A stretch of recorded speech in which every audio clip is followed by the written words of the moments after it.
உங்கள் வாழ்வை வாழ. Cheers, a senior living by Casa Grande. Life begins at 50. புரட்சி பாரதம் ஏற்கனவே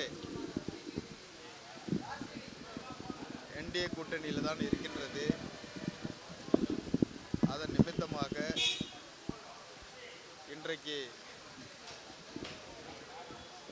சட்டப்பேரவையில் இருக்கின்ற பொழுது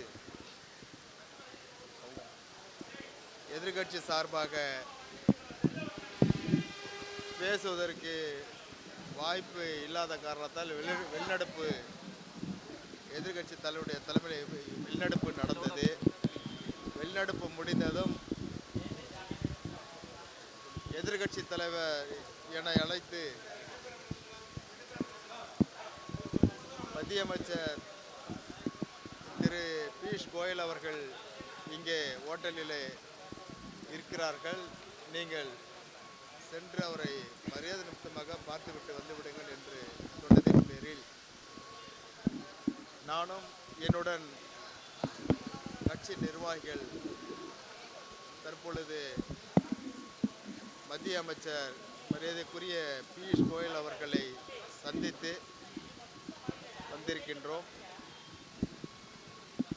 மற்றபடி இந்த கூட்டணியில் தொடர்ந்து நாங்கள் பணியாற்றி கொண்டிருக்கிறோம் என்பதை நான் இங்கே தெரிவித்துக் கொள்கிறேன். எத்தனை தொகுதி இனச்சின்னம் என்பதெல்லாம் முடிவு செய்யப்பட்டிருக்காது?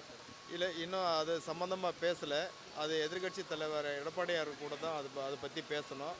அது பேசுகிறதுக்கு இன்னும் நேரம் ஒதுக்கலை. இன்னும் ஒரு இந்த கூட்டத்தொடர் முடிஞ்ச பிறகு அதுக்கு பேச்சுவார்த்தை நாங்கள் அது பேச்சுவார்த்தை நடக்கிறப்ப தான் தெரியும். நீங்கள் எத்தனை தொகுதியில் வேலைகள் பார்த்துட்ருக்கீங்க சார் கேட்குறதுக்காக? இல்லை, நாங்கள் 6 தொகுதிகளில் இப்போ நாங்கள் வேலை பார்த்துட்டுருக்குறோம். இப்போ போன தேர்தலில் ஒரு தொகுதி தான் எங்களுக்கு ஒதுக்குனாங்க. இப்போ நாங்கள் கூடுதலாக தொகுதி கேட்டிருக்கிறோம். அது சம்மந்தமாக நாங்கள் எங்கள் குழு, எங்கள் கட்சி சார்பாக குழு அவர் எதிர்கட்சி தலைவரை சந்தித்து எத்தனை தொகுதின்றதை முடிவு பண்ணுவாங்க. புரட்சி பாரதம் தேர்தல் பணிகளை தொடங்கிவிட்டதா?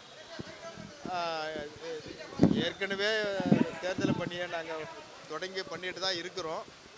இப்போ முடிவான பிறகு இன்னும் வேகமாக நாங்கள் எங்கள் பணிகளை தினகரன் நேற்று வந்திருக்காரு, அதை எப்படி பார்க்குறீங்க? இல்லை, யார் வந்தாலும் எத்தனை பேர் வந்தாலும் இந்த கூட்டணிக்கு பலம் தானே, அதனால் வர்றது நாங்கள் வரவேற்கிறோம் தானே. Thank you sir. ஓகே, நன்றி.